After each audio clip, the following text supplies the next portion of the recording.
Hola, ¿cómo están? Bienvenidos a una nueva sesión. En esta oportunidad vamos a hablar acerca de la teoría de la comunicación.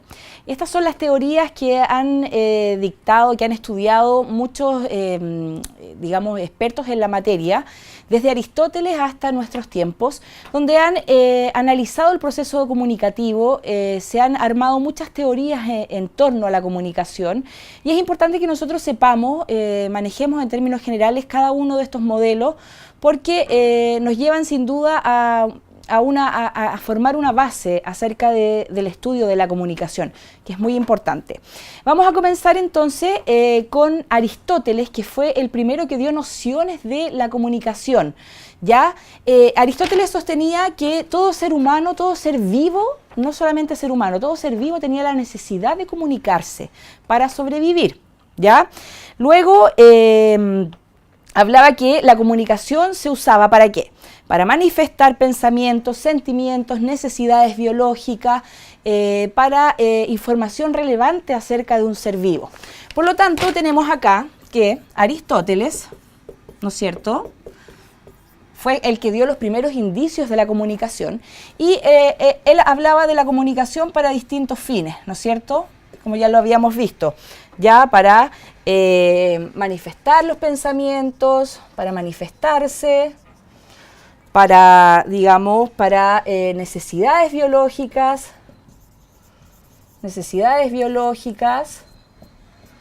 para la comunicación, por ejemplo, para poder realizar cierto tipo de actividades,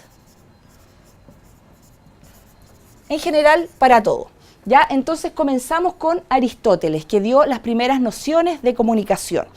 Luego viene una teoría de la comunicación más universal, ¿ya? Que viene posterior a Aristóteles, la teoría de la comunicación universal. Y esta teoría establece la comunicación de la siguiente manera. Establece la comunicación como un proceso de codificación, ¿no es cierto? Y además de la codificación, de la transformación de la información. Transformación de la información. ¿De qué manera? ¿No es cierto? Tenemos un emisor, tenemos el mensaje y tenemos un receptor. Esta primera teoría de la comunicación universal habla de la codificación, porque el emisor emite el mensaje al receptor, pero aquí hay un paso que es muy importante, que es codificar, decodificar en este caso, decodificar la información, ¿ya? Y el emisor, por lo tanto, ¿qué es lo que hace? Codificar la información. Entonces, codificar. Entonces, esta teoría de la comunicación universal habla de varios elementos. Está el emisor, que codifica un mensaje, el mensaje, y el receptor, que decodifica el mensaje entregado por el emisor, ¿ya? Eso habla básicamente de la teoría universal de la comunicación. Algunas otras teorías de la comunicación, por ejemplo, está la teoría divina, ¿ya? Que aparece en la Biblia, que habla de que hay un ser superior que creó el universo, creó los planetas y que finalmente entregó un lenguaje como un don. Por lo tanto, las personas se comunican por un don divino, ¿ya? La teoría de las exclamaciones habla que el ser humano racionalmente está asociado a emitir sonidos humanos, a emitir todo tipo de sonido. Por lo general, escuchar y tratar de comunicar un sonido para a lo mejor explicar el animal cuando tiene hambre, o entender el proceso de un animal cuando pide comida a través de un sonido. Bueno, esta teoría de las exclamaciones habla de que la imitación de sonidos dio el inicio a la comunicación, ¿ya? La teoría onomatopéyica también habla de la imitación de los sonidos, en este caso de los animales, de entender que el perro salvaje, cuando quería atraer a la hembra, a lo mejor hacía cierto tipo de sonido. El ser humano entendió eso, esa comunicación animal, y la imitó esos sonidos, digamos, propios del animal. Esa es una de las explicaciones de la teoría onomatopéyica. Y finalmente hay una teoría que es la mecanicista, ¿ya? Y se basa en la natural tendencia del hombre a mover las manos, los músculos faciales y por lo tanto a comunicarse.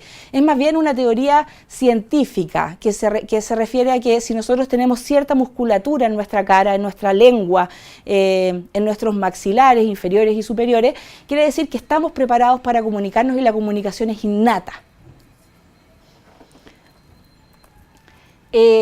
Vamos a comenzar con los modelos de comunicación, ¿ya? Esto es fue una pincelada a cómo se inician los procesos de comunicación, ¿ya? Las principales explicaciones en relación a la comunicación. Ahora vamos a ir viendo teorías que van asociadas a ciertos autores. Hay otro tipo de teorías que vamos a asociarlas a ciertos autores, ya que son varias teorías y vamos a entenderla de acuerdo a la interpretación de cada autor. En este caso vamos a comenzar con el modelo de Jacobson, ¿ya? Jacobson. Antes de comprender el modelo de Jacobson, es fundamental que nosotros tengamos claro dos conceptos, ¿ya? Que es el concepto de significado y el concepto de significante. ¿Cuál es la diferencia entre estos dos conceptos? El significado es la definición exacta del objeto que estamos, describiendo en este caso. O sea, el significado, la descripción exacta es perro chico. El significante es la imagen que proyecta en el otro, la mente de otra persona, el objeto. Podemos poner entonces, nosotros en el significado es perro chico y el significante perro chico. Todos nos imaginamos un perro chico. Pero ¿qué pasa con el significante? Nosotros no podemos imaginar un perro chico que es blanco, que es negro, que le falta un ojo. Esa es la diferencia entre el significado y el significante, ¿ya? Tenemos que tener clara esta descripción para entender el modelo de Jacobson, porque es bastante importante el significado y el significante en su modelo. En su modelo, Jacobson es un modelo funcionalista y habla que este modelo se transmite el mensaje como un significante, ¿ya? O sea, cuando nosotros tenemos acá la fuente que es el emisor, ¿no es cierto? Tenemos el mensaje, aquí, el mensaje que es emitido como significado, ¿ya? El mensaje es el significado, emitido como significado. Tenemos aquí que eso se transmite a través de un canal, ¿ya? Este canal entrega un mensaje recibido. ¿Pero por qué? Lo recibimos como significante. Como significante. ¿Hacia quién? Hacia un receptor final, ¿ya? Quien emite finalmente, quien entiende este mensaje recibido como significante como un mensaje, pero como significado. Puede sonar un poquito... puede ser un poco que puede llevar a algún tipo de confusión, por tanto significante y significado, pero es más fácil de entender. Es un mensaje que emite el emisor, ¿ya? Este mensaje va dentro de un contexto, este mensaje tiene un significado, que es lo que en realidad quiere decir o significa la palabra, ¿ya? O el mensaje. En este caso sigamos con el perro chico, ¿ya? Se transmite a través de un canal, puede ser directo, cara a cara, puede ser a través de ondas sonoras, etc. Y esto lo entrega a través de un mensaje que es recibido como un significante, porque si a mí me están diciendo en el mensaje el perro chico, yo, de acuerdo a mi experiencia, lo asocio inmediatamente al perro chico que conozco, que es un perro chico negro, no es un perro chico blanco. Por lo tanto, para mí el mensaje recibido fue el perro chico negro. No es el significado, es el significante. Por lo tanto, yo como receptor entiendo eso y el nuevo mensaje para mí es el perro chico negro, no es el perro chico. Por lo tanto, cuando yo hago el feedback con el emisor y trato de entender yo como emisor qué es lo que entendió finalmente el receptor del mensaje que entregamos, fue el perro chico negro. Porque se entregó con un significante específico, ¿ya? Entonces es importante que entiendan que Jacobson analizó este modelo de comunicación y encontró que existían este tipo, digamos, de problemas, de errores en la comunicación, de que no es el mensaje que se transmite A a B, es el mismo mensaje, sino que puede ir cambiando de acuerdo a la experiencia que vaya teniendo cada uno y de acuerdo al significado y al significante, sobre todo al significante que le va a dar cada persona al mensaje emitido. Vamos a cambiar al siguiente modelo, que es el modelo de Shannon y Weber. Ya vamos a borrar el modelo de Jacobson. Y vamos a irnos al modelo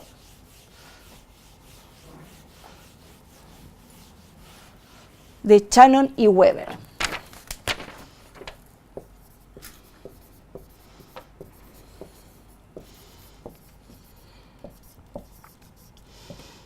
Ya, Shannon y Weber entonces trabajaron en los problemas de eficacia en los métodos de transmisión de la información. En realidad, ellos se fijaron si tenemos un emisor y tenemos un receptor, tenemos el mensaje, ¿no es cierto? Lo que ellos estudiaron fue el canal por el que se transmite la información, ¿ya? Digamos, esta teoría permite estudiar la cantidad de información de un mensaje, ¿ya? En función de la capacidad del medio, o sea, cuánta información puede entregar el emisor para que sea entendida por el receptor. Eso quiere decir la cantidad de información que contiene el canal, ¿ya? Ese fue el estudio que hicieron Shannon y Weber, ¿ya? Se estudió la información propiamente dicha, ¿ya? Lo que entrega el emisor, y además las propiedades de los canales. Digamos, no solamente se refiere a propiedades con las características que tiene cada uno de los canales para ver de qué manera contiene esta información y la entrega al receptor. Ese es el estudio que hizo Shannon y Weber. En este esquema, Shannon y Weber, por ejemplo, vamos a borrar esto para explicarles también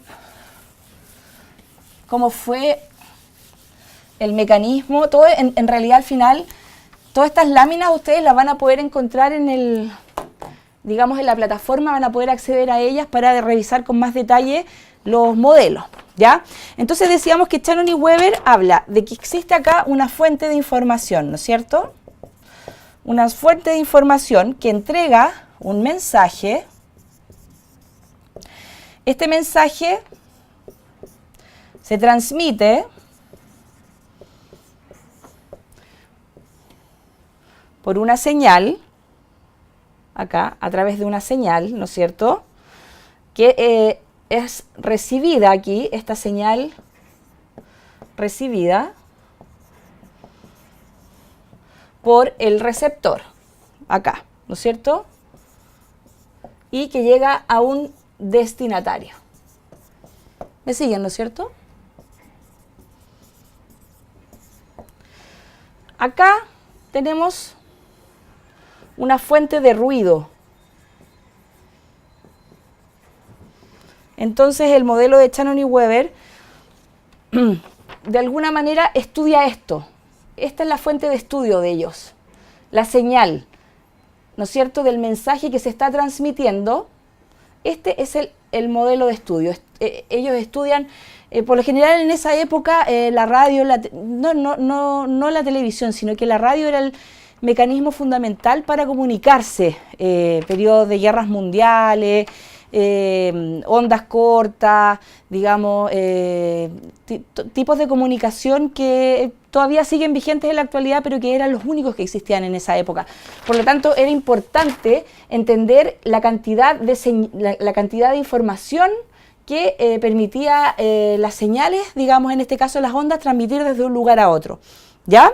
Ese fue el modelo de Shannon y Weber y lo que estudiaron en aquella época. Los elementos de este modelo habla de que hay una fuente de información, un transmisor, ¿no es cierto? La transmisión acá. El canal, que este es la señal técnica para transportar codificadas y decodificadas las informaciones. El destinatario, que digamos es el receptor final de la información. ¿Ya?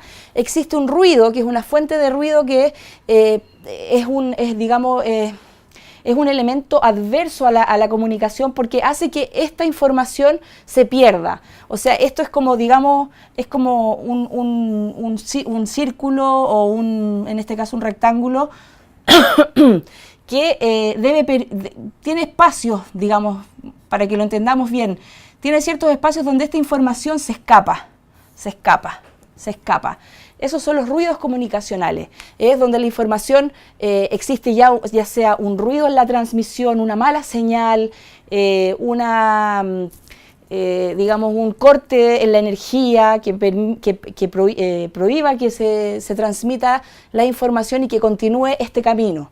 ¿Ya? Entonces ese fue el modelo de estudio de Shannon y Weber, la señal en la comunicación.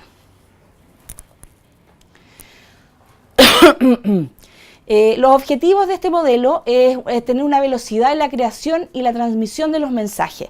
Lógicamente lo que ellos pretendían es que si se emitía este mensaje, que llegara lo antes posible al destinatario, que no fuera un proceso muy lento, por lo tanto por eso querían también hacer que la señal, en este caso la transmisión, fuera digamos efectiva, y por eso estudiaron digamos mecanismos técnicos para mejorarla.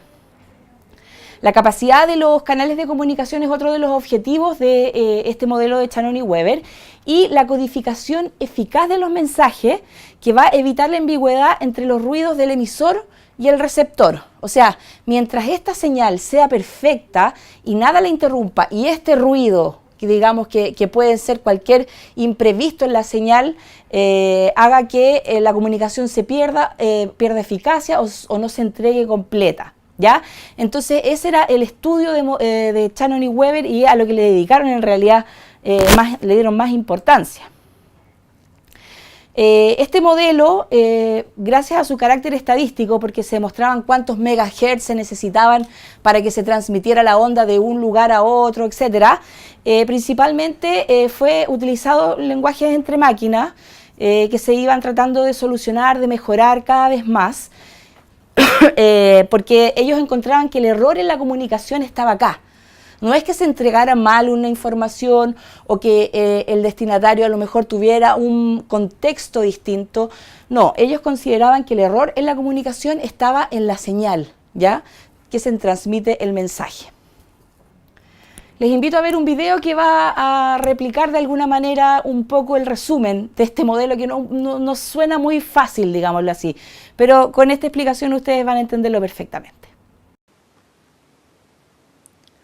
Harold Dwight Laswell nació en Donelson, Illinois, el 13 de febrero de 1902. Laswell es uno de los autores considerados padres de la comunicación, pionero de la ciencia política y de las teorías de la comunicación. Está considerado como uno de los fundadores de la psicología política. Para Harold Laswell, el proceso de la comunicación en la sociedad realiza tres funciones. Vigila el entorno, revelando amenazas y oportunidades que afecten la posición del valor de la comunidad y de las partes que la componen. Correlación de los componentes de la sociedad en cuanto a dar una respuesta al entorno. Y la transmisión del legado social. Laswell divide el acto comunicativo de masas en diferentes elementos. ¿Quién? Factores que inician y guían el acto de comunicación. Corresponde al emisor, es decir, que estudia la procedencia del mensaje. Dice que los contenidos del mensaje. Corresponde el análisis del contenido. ¿Por qué canal? La radio, la prensa, las películas y otros canales. ¿A quién? Personas a las que llegan los medios. ¿Quién recibe el mensaje? ¿El receptor? ¿La audiencia? ¿Con qué efecto? Impacto sobre las audiencias. Estudie lo que procede del mensaje, el objetivo. Bueno, continuamos con el diagrama de Lasswell. Ese va a ser el próximo modelo que nosotros vamos a estudiar. Lasswell. ¿Ya? Este diagrama de Lasswell habla de una fórmula que es quién dice qué, a quién, por qué canal y con qué efecto. ¿Ya? Este es considerado uno de los padres de la comunicación, Harold Lasswell. Y su modelo es el siguiente, como les decía. Están involucrados el quién dice qué, esto fue lo que estudió él, en qué canal,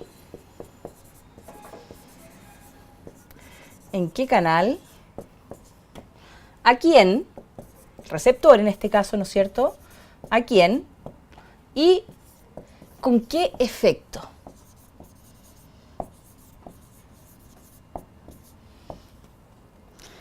¿Quién sería entonces el quién? En este caso es el emisor, ¿no es cierto? Dice que el mensaje. ¿En qué canal? Obviamente está el canal, ¿no es cierto? Canal de transmisión. ¿A quién? La audiencia, ¿no es cierto? Y aquí estamos analizando algo que no se había analizado antes, que es el con qué efecto.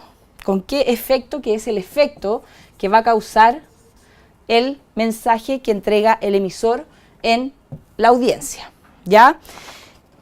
¿A qué se refiere con el...? Bueno, Lasswell por eso es considerado uno de los padres de la comunicación, porque es el primero que comienza a estudiar los efectos de la comunicación. El decir algo causa un efecto en quien lo recibe y se empieza a analizar ese efecto. Por lo tanto, se empieza a estudiar también si el mensaje que se emite es efectivo o no es efectivo y por qué es efectivo y por qué no es efectivo.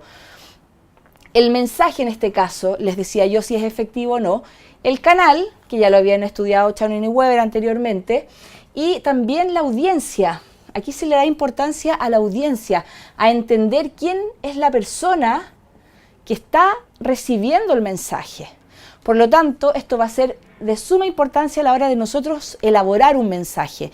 No solamente, ¿se acuerdan que comenzamos con un emisor, entrega un mensaje a un receptor? Esa era como la fórmula clásica de la comunicación. Vamos viendo acá que se van incorporando nuevos actores y se van analizando muchas cosas más. Se va analizando el mensaje, se va analizando el canal por el que se emite, se va analizando la intención que tiene el emisor de entregar un mensaje y el efecto que tiene ese mensaje en la audiencia. ¿Ya? Por lo tanto, recordar, diagrama de Lasswell, quién dice qué, en qué canal, a quién y con qué efecto.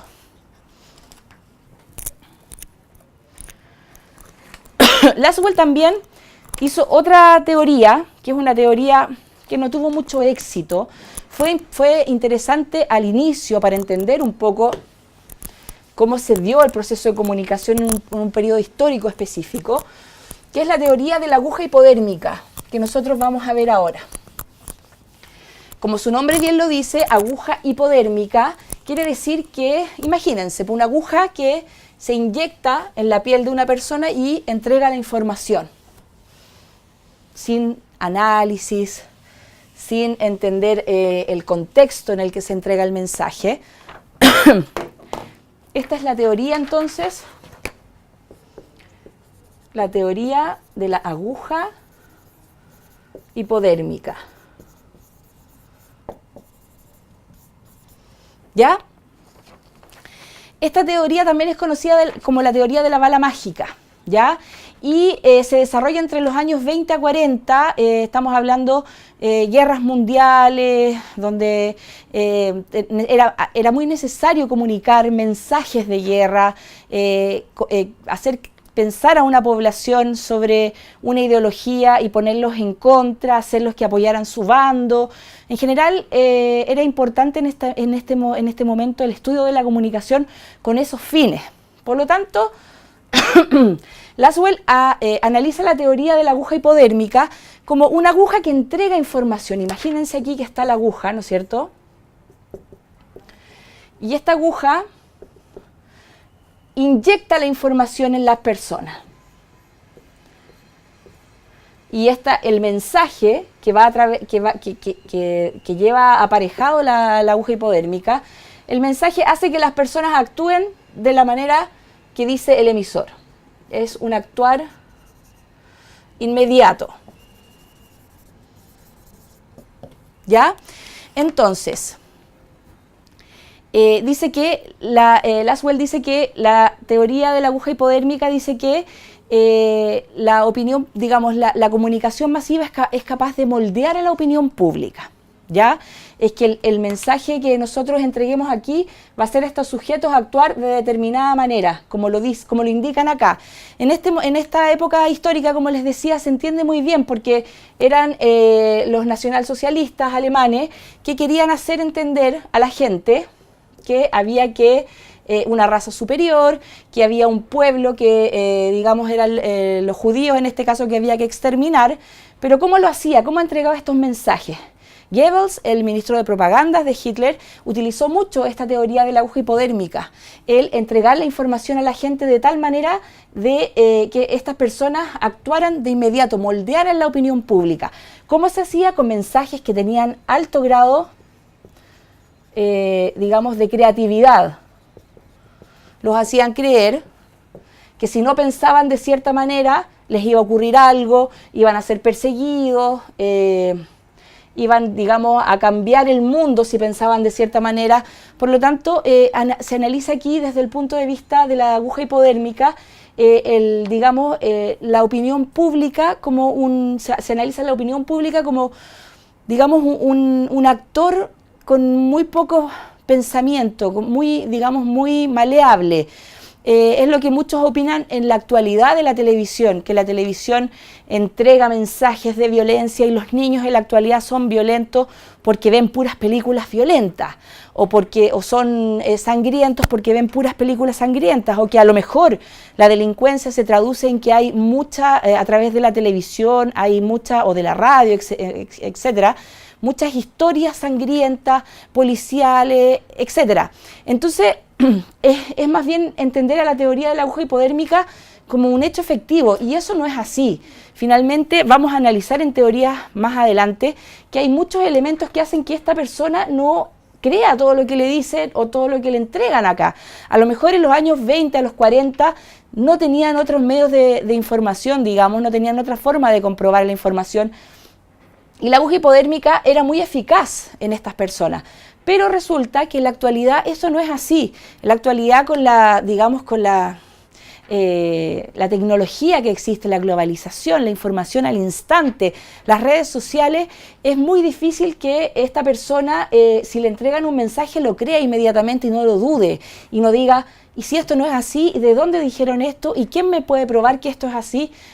Antiguamente eso no ocurría en esta época, por lo tanto la aguja hipodérmica era un modelo que era efectivo comunicacionalmente para la época, ¿ya?